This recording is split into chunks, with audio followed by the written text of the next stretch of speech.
আমরা এই লিসেনে rectangle command সম্পর্কে আলাপ করব। রেক্টেঙ্গেল একটি অতি প্রয়োজনীয় কমান্ড অটোক্যাডের ক্ষেত্রে। আমরা রেক্টেঙ্গেল ইউজ করি বা যখন আমরা কলাম তৈরি করতে চাই বা অন্যান্য রেক্টেঙ্গেল প্রয়োজনে।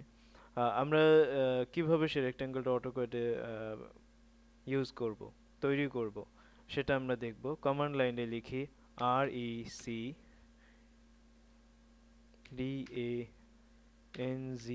RECDANGLA rectangle, enter. এন্টার দেওয়ার ফলে কমান্ড প্রম্পটে বলছে specify the first corner point. আমরা ফার্স্ট কর্নার পয়েন্ট লিখি, যে কোনো এক জায়গায় মাউস বাটনের সাহায্যে ক্লিক করি।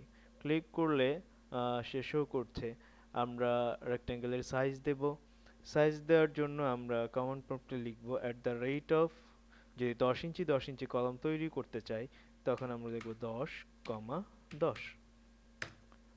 একটা রেক্টেঙ্গেল এভাবে আমরা তৈরি করতে পারি।